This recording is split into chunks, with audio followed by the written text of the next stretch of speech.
Chapter 7. Jerusalem of Today. We've previously explored the stages of earthly Jerusalem. We discovered that the Jerusalem of yesterday was once considered the dwelling place of God, but that today's Jerusalem no longer holds that distinction. As a result, we can distinguish between these two stages of Jerusalem: the Jerusalem of God, which refers to yesterday's Jerusalem, and the today's Jerusalem, which is Jerusalem not of God. Galatians 4 verse 21 to 25. Tell me, you who want to be under the law, are you not aware of what the law says?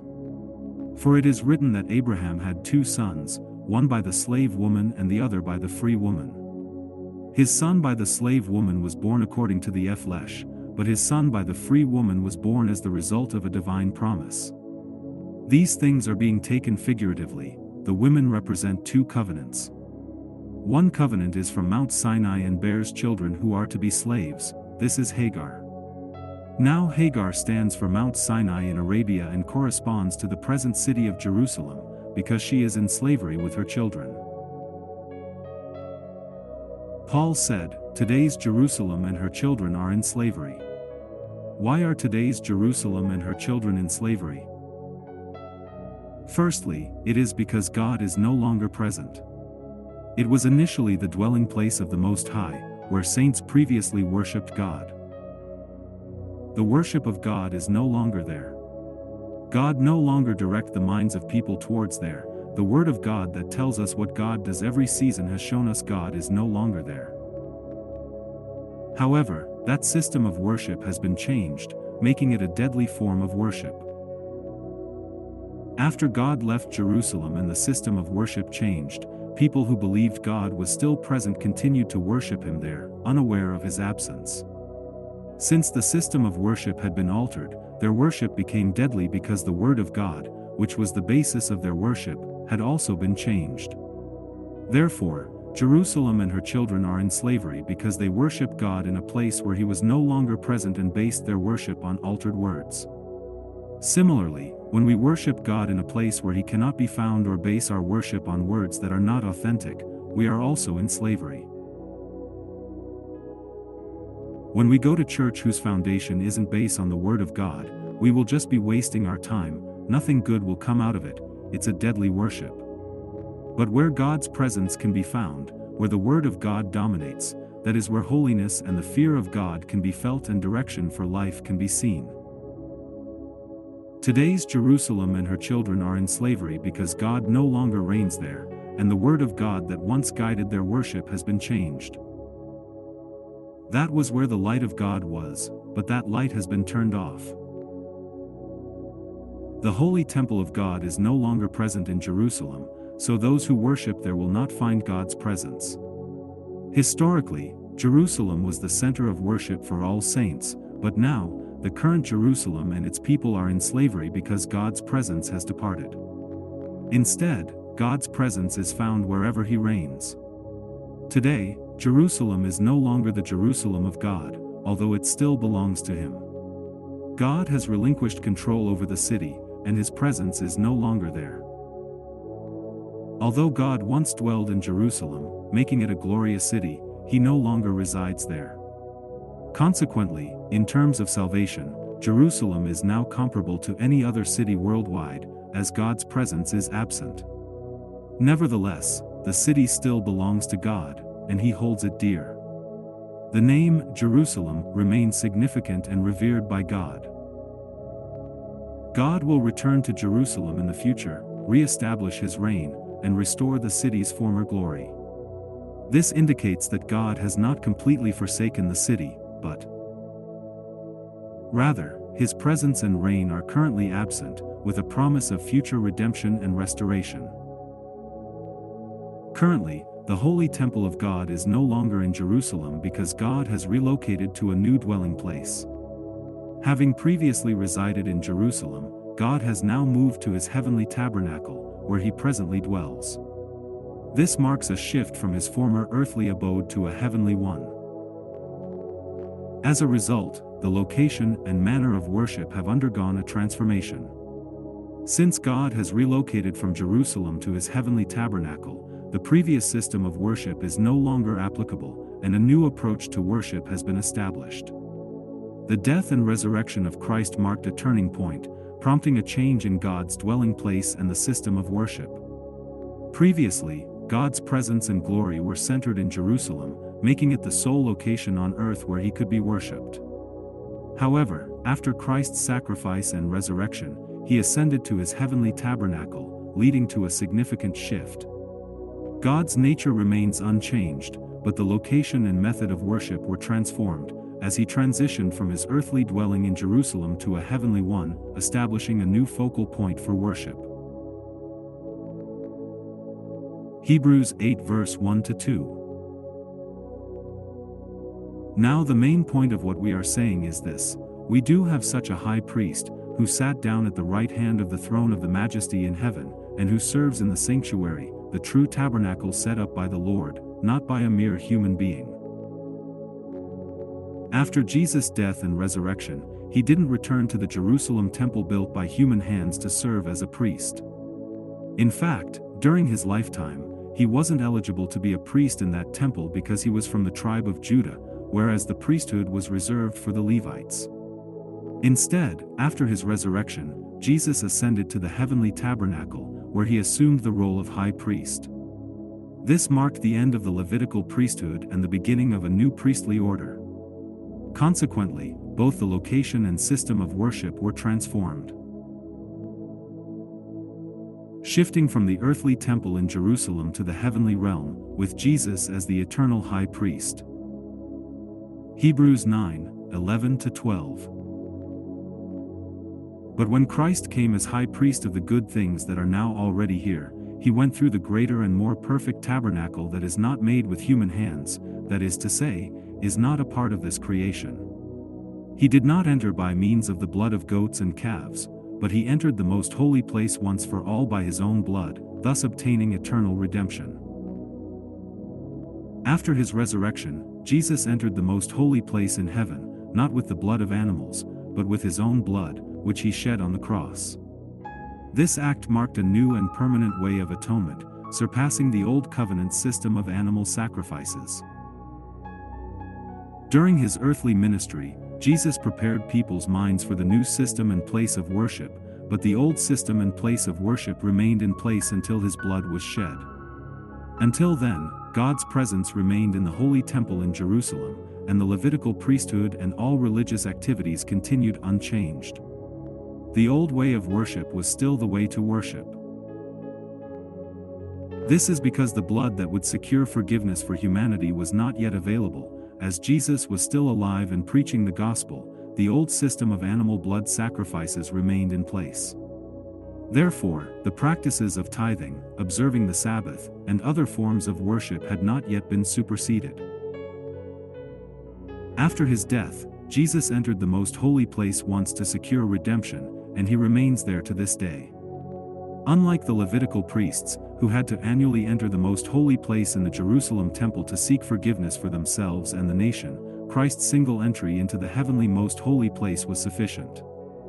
Furthermore, he is in a tabernacle created by God himself, not a human-made structure like the temple in Jerusalem. Hebrews 9:24-25. For Christ did not enter a sanctuary made with human hands that was only a copy of the true one. He entered heaven itself, now to appear for us in God's presence. Nor did he enter heaven to offer himself again and again, the way the high priest enters the most holy place every year with blood that is not his own. As previously stated, during his earthly ministry, Jesus never entered the man-made holy temple in Jerusalem because he was not a Levite, demonstrating his obedience to God's principles. By not attempting to enter the temple or assume a priestly role reserved for the Levites, Jesus showed his obedience to God's commands and respect for the established order. After Jesus died and went to the heavenly tabernacle, the place of worship changed and the system of worship also changed because God moved from the holy temple in Jerusalem where he used to dwell to his heavenly tabernacle. When Jesus shed his blood and entered the heavenly tabernacle, his blood nullified all animal blood used for sin cleansing, sacrifices, and burnt offerings. He established a new place of worship and a new system of worship, thereby changing the place and system of worship. With the introduction of the new system and place of worship, the old system and place were rendered obsolete. Jesus canceled the Levitical priesthood, offerings, animal sacrifices, ceremonies, Sabbath, and all aspects of the old system. This was because God's presence and priesthood had shifted from the holy temple in Jerusalem to his heavenly tabernacle. The old system of worship was physical, but the new system is spiritual. After the old system of worship was abolished, the altar in Jerusalem, once a holy altar of God, became a deadly altar. Anyone who continued to make offerings there was spiritually blind and in bondage, clinging to a system that had been rendered obsolete by Jesus' sacrifice. The Holy Temple, once the epicenter of God's presence on earth, was no longer a place of worship, and the Levitical priesthood was retired, its purpose fulfilled in Jesus, the ultimate high priest. The tearing of the veil in the temple at Jesus' death symbolized the end of the Old Covenant and the beginning of a new era, where God's presence would no longer be confined to a physical location. Jerusalem, once considered the dwelling place of God, was no longer the center of worship, as God's presence had shifted to the heavenly tabernacle. We now have a new priest, Jesus, who lives forever and is always ready to save us. This new priesthood has replaced the old Levitical priesthood, and the new system of worship has superseded the old one. The new place of worship is the heavenly tabernacle, where Jesus ministers. The old system of animal blood sacrifices for sin cleansing has been cancelled, and the Holy Temple in Jerusalem is no longer a valid place of worship, it is spiritually closed. Any believer who continues to worship God there is actually heading towards destruction, as they are clinging to an obsolete system that has been replaced by the new covenant in Jesus.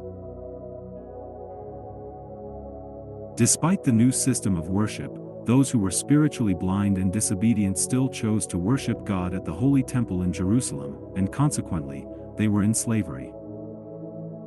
The glory of earthly Jerusalem was the Holy Temple, and the Holy Temple's glory was Jerusalem. However, with the change in the location of worship, our worship became a heavenly worship, and we are now in Zion, where God dwells. Our King no longer dwells in the Holy Temple in Jerusalem but in his heavenly temple. Therefore, God is no longer in Jerusalem, and the Holy Temple has been closed. It is now spiritually deadly to worship there, and going there would lead to your own destruction. That is why Jesus told the Samaritan woman, "A time is coming when you will worship the Father neither on this mountain nor in Jerusalem. But the hour is coming, and is now here, when the true worshippers will worship the Father in spirit and truth, for the Father is seeking such people to worship him." Jesus was pointing to a future time when worship would no longer be tied to a physical location like Jerusalem or Mount Gerizim, but would be a spiritual worship that transcends physical boundaries. Through his ultimate sacrifice, Jesus shed his own blood, rendering animal sacrifices obsolete. His precious blood now has the power to redeem and forgive. After fulfilling his earthly mission, Jesus appeared before the Father, announcing, "My work is done." Now, he serves as our eternal high priest and redeemer, mediating on our behalf. By sacrificing his own blood, Jesus abolished the Levitical priesthood, rendering their services unnecessary. As a result, the tithes that were their reward were also cancelled. With the old system of worship dismantled, Jesus established a new one, employing new workers to serve in his priestly ministry. In recognition of this change, the Levites themselves acknowledged the end of their priesthood and ceased to collect tithes, as their role was no longer relevant. The system of worship had been transformed. The temple, once a sacred place of worship, became spiritually obsolete. Although it could still be used for other purposes, it was no longer a house of prayer as it once was, because God's presence was no longer there. The presence of God is what makes a place glorious. In the past, Jerusalem was a city of great glory because God dwelled there. Today, while the city still bears God's name, his presence is no longer there. Nevertheless, God still has his eyes on Jerusalem, for he will return and use that location again in the future. Until God returns to Jerusalem, the city remains a mere tourist destination, devoid of its former spiritual significance. Today, Jerusalem is just like any other city on earth, such as Washington, Accra, or others. It has lost its unique status as a holy city. In terms of salvation, Jerusalem is now like any other city. God no longer dwells there. It has lost its status as a center of worship and religion. The one we worship is no longer present in Jerusalem, and therefore, it no longer bears God's glory. As a result, God no longer directs the minds of people towards Jerusalem. Since worship is now spiritual, we can worship God from anywhere, not just Jerusalem. Our worship is no longer tied to a physical location. A time is coming, and it's almost here, when God will restore the glory of Jerusalem. However, currently, God is no longer present there, and the worship practices we once observed are no longer valid. As children of God, we must follow him wherever he goes. If God leaves a place or changes a system, we should not remain tied to the old way, otherwise, our worship becomes futile and even deadly. This is why those who still cling to the old ways in Jerusalem are in spiritual slavery, perpetuating a system that is no longer sanctioned by God. They continue to sacrifice on an altar that has lost its significance, ignoring the new way of worship that God has established.